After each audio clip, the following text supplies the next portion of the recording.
Hi, my friend. I take it you're a Christian and therefore would not have experienced any form of anger in the past, right?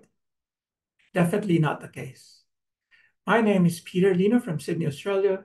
Welcome to Pathways of Hope. Anger is a very common feeling, no different to the feeling of love, joy, fear, and sadness.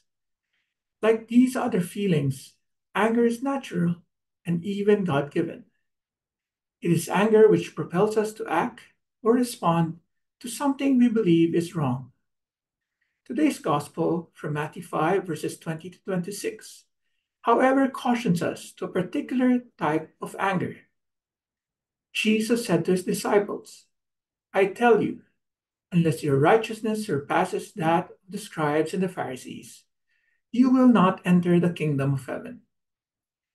You have heard that it was said to your ancestors, you shall not kill, and whoever kills will be liable to judgment.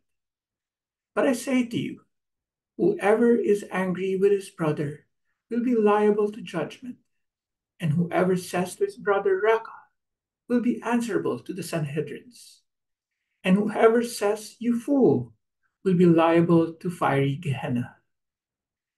Anger that causes us to sin is considered to be no different to killing, making us liable to be judged and consequently suffer the pains of punishment.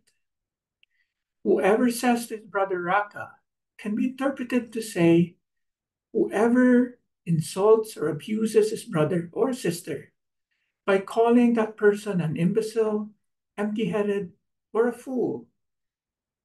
It is the anger that which causes us to judge and look down on the person who may have wronged us or caused us to hurt.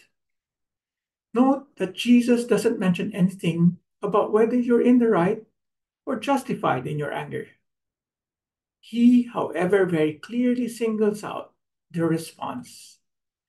Does your anger lead to hatred, resentment, or pride?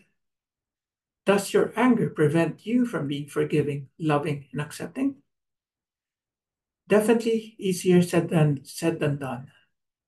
But Jesus challenges us to go beyond the righteousness of the scribes and the Pharisees. Like most of you, I have found myself in situations in the past which has caused me pain and suffering or anger. One, unfortunately, involved a misunderstanding with a brother from community.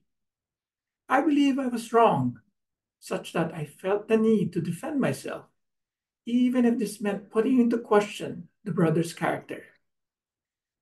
My leader in community then spoke to me and counseled me against doing exactly that. It said something to me since that has stuck to me since. Peter, sometimes it's better to be more loving than correct. Sometimes it's better to be more loving than correct. This approach later on bore fruit, as it left the door open for me to find real reconciliation to take place between myself and the said person. My friend, in the season of Lent, let us take stock of how anger has possibly affected our ability to be more loving, forgiving, and accepting.